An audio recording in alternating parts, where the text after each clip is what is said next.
श्री स्कंद माता।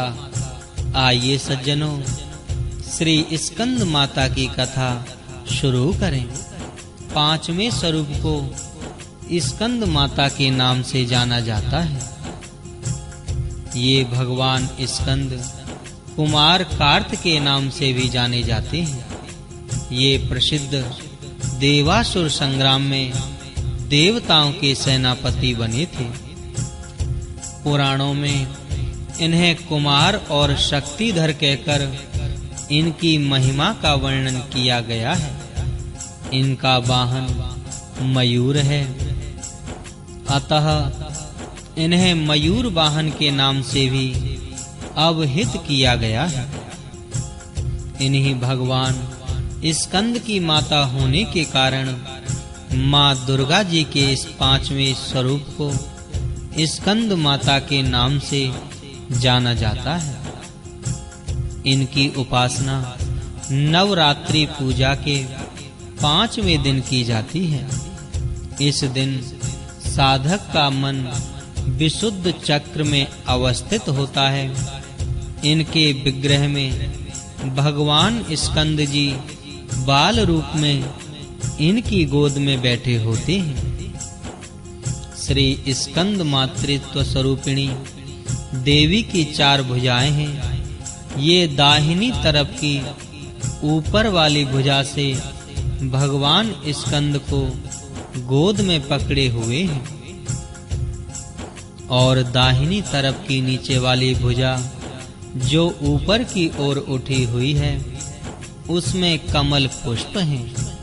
बाईं तरफ की ऊपर वाली भुजा वर मुद्रा में तथा नीचे वाली भुजा जो ऊपर की ओर उठी है उसमें भी कमल पुष्प ली हुई है। इनका वर्ण पूर्णतः शुभ्र है।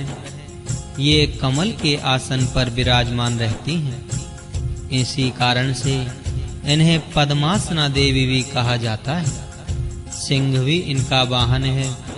नवरात्र पूजन के 5वें दिन का शास्त्रों में पुष्कल महत्व बताया गया है।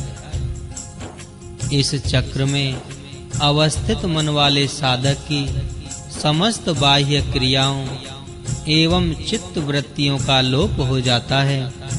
वह विशुद्ध चैतन्य स्वरूप की ओर अग्रसर होता रहता है। उसका मन समस्त लौकिक, सांसारिक, मायिक बंधनों से विमुक्त होकर पद्मासना मां स्कंद माता के स्वरूप में पूर्णतः तल्लीन होता है। इस समय साधक को पूर्ण सावधानी के साथ उपासना की ओर अग्रसर होना चाहिए।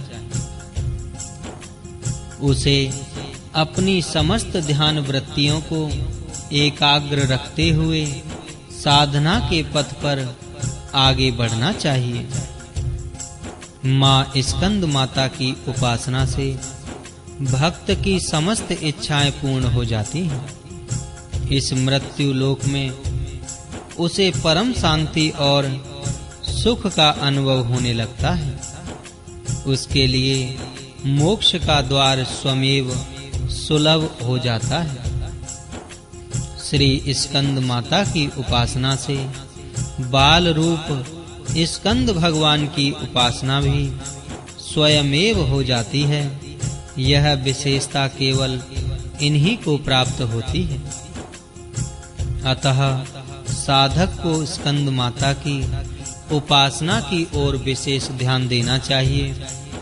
सूर्य मंडल की अधिष्ठात्री देवी होने के कारण इनका उपासक अलौकिक तेज एवं कांति से संपन्न हो जाता है। एक अलौकिक प्रभा मंडल अदृश्य भाव से सदैव उसके चतुर्दिक पर व्याप्त रहता है। यह प्रभा मंडल प्रतिक्षण उसके योग क्षेम का निर्वहन करता रहता है।